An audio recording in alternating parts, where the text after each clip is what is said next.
kulankan oo daba socday kulamo hore oo looga hadlayo xoojinta amniga deegaanada Galmudug ayaa waxaa lagu magacaabay guddiyo laga soo xulay qaybaha bulshada Galmudug oo ka kooban 25 xubnood waxaana kulankan ka soo qayb galay madax ka tirsan maamulka Galmudug xubno ka mid ah guddiga kormeerka arrimaha Galmudug iyo qaybaha bulshada gudoomiyaha baarlamaanka Galmudug mudane Xasan Maxamuud Hayl ahna kusimaha madaxweynaha dowlad goboleedka Galmudug oo isagu ugu horeyn ka hadlay madasha ayaa ka warbixiyay kulamadii ugu dambeeyay iyo waxyaabihii ka soo baxay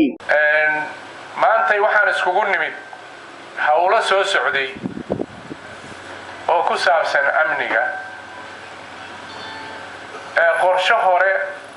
laakiin soo bilowday 22kii arbacadii naga tagtay waanagii halkan ku magacawnay 6 qaybood oo ah arrimaha bulshada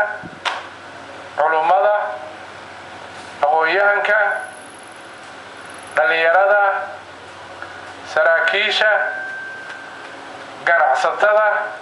waa la isku yimid ilaa dhowr iyo 20 qof waxaa laga shaqeeyay qaabkii amniga loo wajihi lahaa waxbaa la isla soo gartay maalinkii dhaweyd waxay ahayd intaas iyo guddiga kormeerka 3 ama 6 qaybood inay wada fariistaan oo ka soo shaqeeyaan wixii amniga looga howlgeli lahaa markii ay soo diyaariyaanna inay u keenaan 3 gole golaha dhaqanka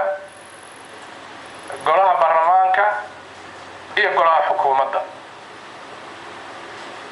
waa la soo shaqeeyay waxaan mahad ballaaran u jeedinayaa daraad markii la isku yimid waxaa loo baaday rag aqoon-yahanaa oo la shaqeeya guddiga waxaa laga yaabaa juhdi badan inay geliyeen qoraalladii waa la soo sameeyay iyo aragtida wixii la isku raacay